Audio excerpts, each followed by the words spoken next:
Hello, all you coin collectors out there, and welcome to the DC Coin World International Coin Channel. Today we're going to take a look at two Lincoln 1-cent coins or penny coins from the United States of America. And if we magnify them a little bit, we see that this one says 1958 here with a D underneath. And D stands for the Denver Mint. There were two mints that made these coins, or manufactured these coins in 1958, and that was Denver and Philadelphia. And over here we see another coin. It's a 1959, again with a D on it for Denver. At the top of both of these it says, "In God We Trust."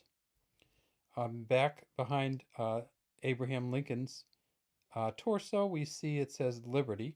And this is Abraham Lincoln facing to the right, our President Abraham Lincoln. Now, if we tip these up, oh, I just wanted to say, this is the Philadelphia one. So if you want to see the difference, there's just no mark here at all. So the Philadelphia coins in 1958 didn't put a P on them. They just left them plain. And the same thing happened in 1959. So if we flip this over, we see on the back it is one of the famous United States wheat pennies. So we have two ears of wheat, one on each side. At the top it says E pluribus unum. Here it says 1 ONE cent. And right in the center it says United States of America. Now these particular coins were a copper coin, and the copper was it was a bronze coin, but it was mostly copper. In fact, almost all copper. I believe there's about 3 cents worth of copper in these coins. They were first manufactured in 1909 and manufactured until 1958, these wheat cents. The only year, well, there's a couple years that they had some differences. In 1943, they made it out of steel during World War II. And from 1909 to 1917, there were some versions which didn't have the signature on the back. And by signature, what we're talking about is way, way down here, and you can't even see it on this particular coin. There are some letters, and there's a V, a D, and a B. Now, just because you can't see them doesn't mean that you have a valuable coin. It means in this case that it's really worn out. You can just barely see the V, the D, and the B. If we flip this one over, however, you may be able to get a little bit better version of it. And actually, this one is not a heck of a lot better. And if we go to this one, we see that it's 1959. But when we flip this one over, we see it's the first of the Lincoln Memorial cents. So what the Lincoln Memorial cents are is, this is the Lincoln Memorial on the back, the big edifice in Washington, D.C., the monument to President Abraham Lincoln.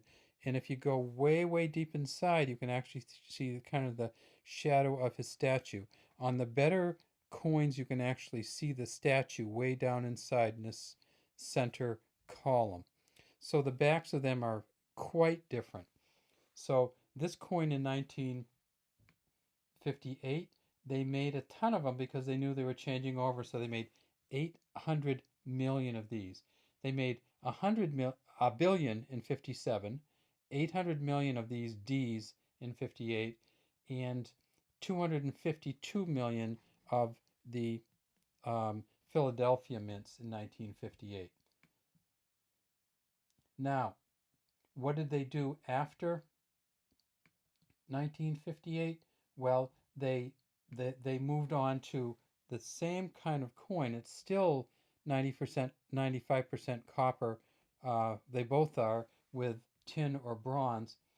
But they, in 1959, because it was the first year, they made 1.279 billion of the D coins and 609.7 million of the Philadelphia or P coins, but with no P on them.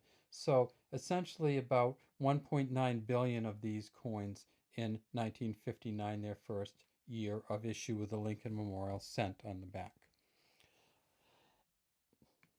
Now, when we talk about the engraver, and I said the initials, so this one was engraved by Victor David Brenner. This one is the famous Frank Gasparo, who was the engraver of this coin. And Frank Gasparo's, is perhaps most famous for the back of the Eisenhower dollar with the moon and the eagle landing with the olive branch in his claws on the surface of the moon. So these are the two, Frank Gasparo, Victor David Brenner, and wheat and Lincoln Memorial and 1958 and 1959. All right, have a great day from the DC Coin World International Coin Channel. We'd love to have you subscribe to our channel and leave any comments you might have in the comments section.